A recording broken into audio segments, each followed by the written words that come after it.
തിരുവനന്തപുരത്ത് ഏറ്റവും കൂടുതൽ ഭക്തജനങ്ങൾ നിർമ്മാല്യ ദർശനം തൊഴാനെത്തുന്ന ഒരു ക്ഷേത്രം. ഹായ് ഹലോ, എല്ലാവർക്കും നമസ്കാരം.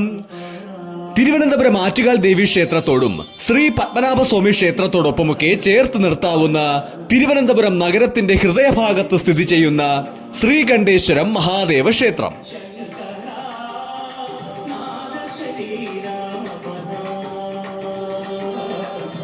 നൂറുകണക്കിന് ഭക്തജനങ്ങളാണ് നിത്യവും ശ്രീകണ്ഠേശ്വരത്തപ്പനെ തൊഴുതു വണങ്ങി മടങ്ങാറുള്ളത്. തിരുവനന്തപുരത്തുകാരുടെ ഒരു ഭാഗ്യം തന്നെയാണ് ശ്രീകണ്ഠേശ്വരം മഹാദേവ ക്ഷേത്രം. നിത്യവുമുള്ള ശ്രീകണ്ഠേശ്വരം മഹാദേവന്റെ നിർമ്മാല്യ ദർശനവും തുടർന്ന് വരുന്ന ശിവേലിയുമൊക്കെ കണ്ണിനെ കുളിരണിയിപ്പിക്കുന്ന കാഴ്ച തന്നെയാണ്. ശ്രീ പാർവതിയും ഗംഗാദേവിയും സദാ മഹാദേവനെ സേവിച്ചിവിടെ വാഴുന്നു എന്നാണ് വിശ്വാസം. ഉമാമഹേശ്വര സങ്കല്പത്തിൽ കിഴക്ക് ദർശനത്തിലാണ് മഹാദേവൻ ഇവിടെയുള്ളത്. തിരുവനന്തപുരത്ത് അനവധി ശിവക്ഷേത്രങ്ങൾ ഉണ്ടെങ്കിലും ശ്രീകോവിലകത്തെ ഓം നമഃശിവായ എന്ന പഞ്ചാക്ഷരി മന്ത്രവും ഭക്തരുടെ മനസ്സറിഞ്ഞുള്ള അമ്മയപ്പ എന്നുള്ള വിളിയും ശ്രീകണ്ഠേശ്വരം ശിവക്ഷേത്രത്തിന്റെ പ്രത്യേകതയാണ്.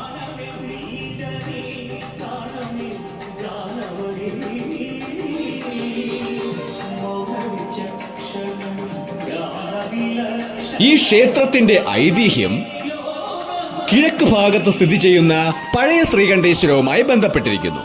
പഴയ ശ്രീകണ്ഠേശ്വരം ശിവക്ഷേത്രത്തിൽ കഴക ജോലികൾ ചെയ്തിരുന്ന ഒരു ഭക്ത ക്ഷേത്ര ജോലികൾക്ക് ഉപയോഗിച്ചിരുന്ന ചൂലും കലവും ഇപ്പോഴത്തെ ശ്രീകണ്ഠേശ്വരം ഇരിക്കുന്ന ഒരു മരത്തിന്റെ ചുവട്ടിൽ നിത്യവും സൂക്ഷിച്ചു വയ്ക്കുമായിരുന്നു.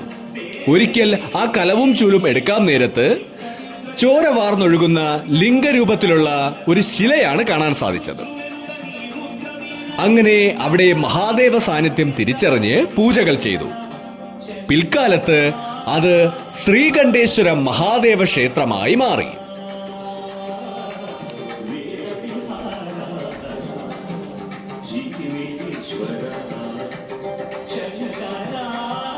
ഈ ക്ഷേത്രത്തിൽ ഗണപതി, ശാസ്താവ്, ഭൂതത്താൻ, ശ്രീകൃഷ്ണൻ, നാഗദൈവങ്ങൾ, ഹനുമാൻ അങ്ങനെ ഒരുപാട് ഉപദേവതാ പ്രതിഷ്ഠകളുമുണ്ട്. ജാതകുണ്ഠ തീർത്ഥം എന്ന പേരിലുള്ള ഒരു കുളവും ഇവിടെയുണ്ട്. ഈ ക്ഷേത്രത്തിലെ പ്രദോഷ ദീപാരാധനയും മണ്ഡലകാലത്തെ 41 ദിവസത്തെ നിർമ്മാല്യ ദർശനമൊക്കെ വളരെ വിശേഷപ്പെട്ട ഒന്ന് തന്നെയാണ്.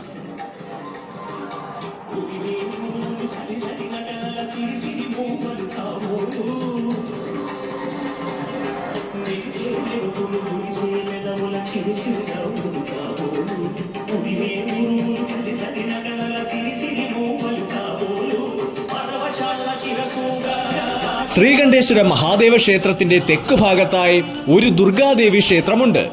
ഈ ക്ഷേത്രത്തിൽ വന്ന് ദുർഗാദേവിയുടെ വിഗ്രഹത്തിൽ ഒരു 2 മിനിറ്റ് നോക്കി നിൽക്കുമ്പോൾ ഭക്തർക്ക് കിട്ടുന്ന ആ ഒരു അനുഗ്രഹ സായുജ്യം എന്ന് പറയുന്നത് ഇവിടെ വന്ന ഓരോ ഭക്തരും അനുഭവിച്ചറിഞ്ഞ കാര്യമാണ്.